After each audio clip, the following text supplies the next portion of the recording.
नमस्कार। बायजूस आईएएस हिंदी में आपका स्वागत है। प्रस्तुत है दैनिक क्विज। पहला प्रश्न आपके समक्ष है। दिए गए कथनों में से कौन सा से सही हैं? ज्वार की उत्पत्ति भूपर्पटी गति क्रिस्टल मूवमेंट के प्रभाव में गहरे समुद्र में होती है। ये चंद्रमा और सूर्य के गुरुत्वाकर्षण के प्रभाव में होते हैं।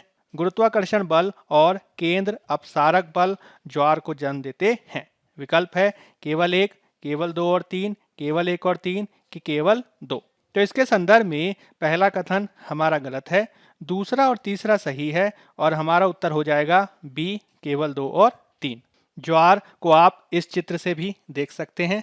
मुख्य रूप से ज्वार को समुद्र के पानी के वैकल्पिक उत्थान और पतन के रूप में परिभाषित किया जा सकता है, जो अनेक परिघटनाओं के संयुक्त प्रभावों के चलते होता है। इसमें मुख्य रूप से सूर्य और चंद्रमा के द्वारा जो पृथ्वी पर गुरुत्वाकर्षण बल की शक्ति लगाई जाती है, उसके प्रभाव में पृथ्वी पर ज्वार की स्थिति देखी जाती है और साथ ही साथ पृथ्वी के घूर्णन को भी इसके संदर्भ में एक महत्वपूर्ण कारक माना जाता है।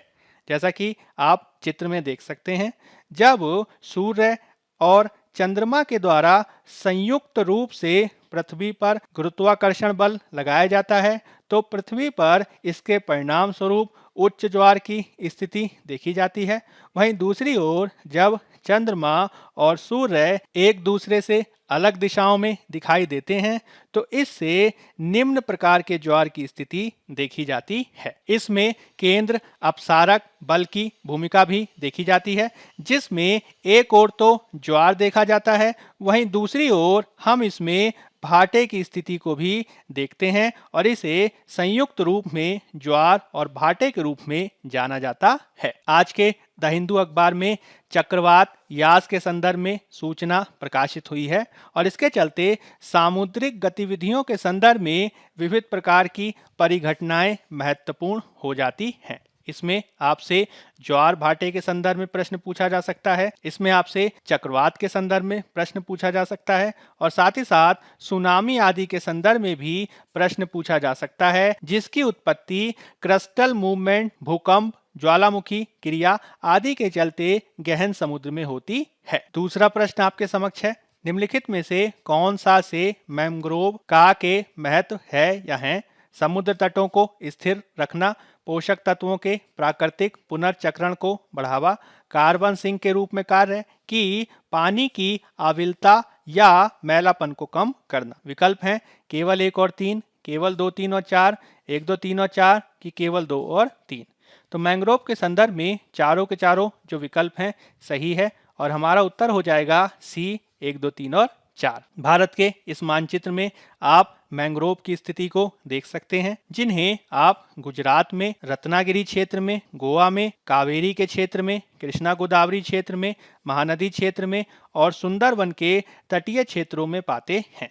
इसके अलावा इन्हें अंडमान निकोबार द्वीपीय समूहों में भी पाया जाता है। मुख्य रूप से यह एक विशिष्ट प्रकार के तटीय यानी समुद्र के किनारे के पास वाले वन पारिस्थितिकी तंत्र का प्रतिनिधित्व करते हैं, जो ज्यादातर सदाबहार वन हैं, जो निचले तटों, ज्वारीय क्रीक बैकवाटर, उष्ण कटिबंधीय और उपोष्ण कटिबंधीय क्षेत्रों के दलदल और लैगून क्षेत्र में उगते हैं। चूंकि यह समुद्री क्षेत्र के साथ ही भूमि क्षेत्र के मिलन स्थल पर पाए जाते हैं, इसी के चलते इन्हें बेहद उत्पादक पारिस्थितिकी तंत्र के रूप में जाना जाता है और ये सुनामी आदि से भी तट रेखा की रक्षा करते हैं।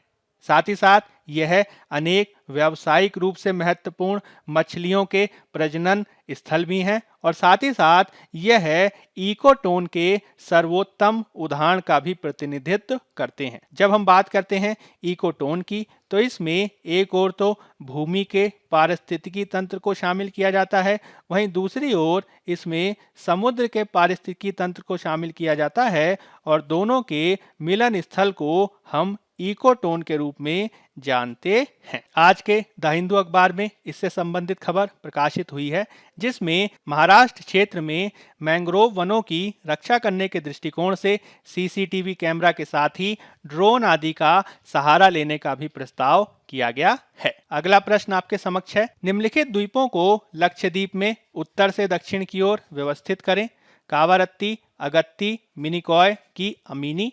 विकल्प हैं 4213, 4123, 1423 की 3421। तो इसका सही उत्तर है ए 4213। इसे आप इस मानचित्र के माध्यम से भी देख सकते हैं, जिसमें हम ये देख सकते हैं कि किस प्रकार से मिनिकॉय द्वीप सबसे दक्षिण में अवस्थित है और वहीं दूसरी तरफ हम इसमें कावारत्ती द्वीप की स्थिति, अगत्ती द्वीप की स्थिति और अमीनी द्वीप की स्थिति को देख सकते हैं। आज के द हिंदू अखबार में लक्षद्वीप के संदर्भ में खबर प्रकाशित हुई है, जिसमें केरल हाईकोर्ट के द्वारा लक्षद्वीप के प्रशासनिक अधिकारी के उस आदेश पर रोक लगा दी गई है जिसके माध्यम से असिस्टेंट पब्लिक प्रोसिक्यूटर यानी न्यायिक अधिकारियों को सचिवालय से संबंधित विधिक कार्य करने को कहा गया था। इसके संदर्भ में कोर्ट का कहना है कि असिस्टेंट पब्लिक प्रोसिक्यूटर की आवश्यकता न्यायालय में अधिक है, अतः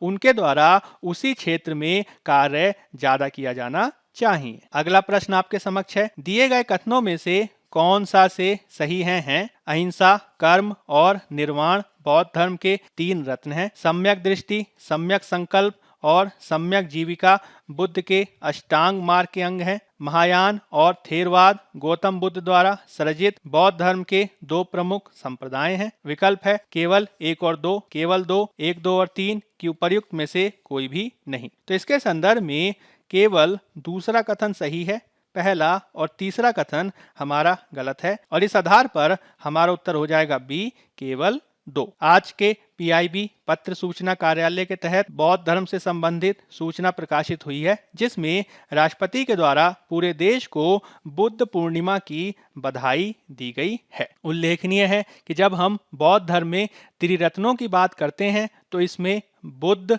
धम्म और संघ की बात की जाती है और इसके माध्यम से बौद्ध धर्म ने निर्वाण और शांति की संकल्पना को सर्वाधिक महत्व दिया गया है। वहीं दूसरी ओर अष्टांगिक मार्ग महात्मा बुद्ध की प्रमुख शिक्षाओं में से एक है, जो दुखों से मुक्ति पाने और तथ्य ज्ञान के साधन के रूप में महत्वपूर्ण है, जिसके माध्यम से व्यक्ति निर्वाण के मार्ग की ओर अग्रसर होता है।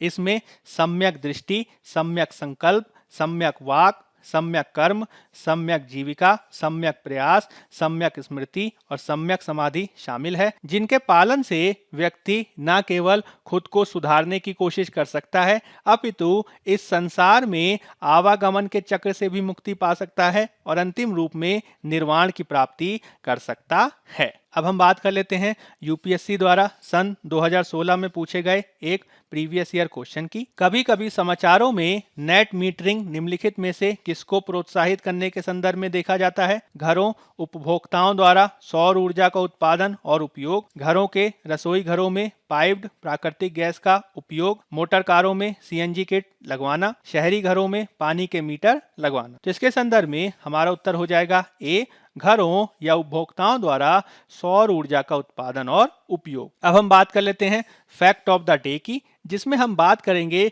शिकागो कन्वेंशन की, जिसका संदर्भ आज के द हिंदू अखबार के इस न्यूज आर्टिकल में दिया गया है। जब हम बात करते हैं शिकागो कन्वेंशन की, तो इसको अंतर्राष्ट्रीय नागरिक उड्डयन पर कन्वेंशन के रूप में भी जाना जाता है। यह कन्वेंशन मुख्य रूप से हवाई क्षेत्र, विमान पंजीकरण और संबंधित सुरक्षा और स्थिरता के नियमों को स्थापित करता है और साथ ही साथ यह हवाई यात्रा के संबंध में हस्ताक्षरकर्ताओं के अधिकारों का भी वर्णन करता है। इस कन्वेंशन में कराधान से संबंधित विविध प्रावधानों को भी स्थापित किया गया है। आपको यह भी ध्यान में रखना होगा कि इसी शिकागो कन्वेंशन के द्वारा संयुक्त राष्ट्र की एक विशेष एजेंसी अंतर्राष्ट्रीय नागरिक उड्डयन संगठन ICAO की भी स्थापना की गई है। शिकागो कन्वेंशन के इस दस्तावेज पर 7 दिसंबर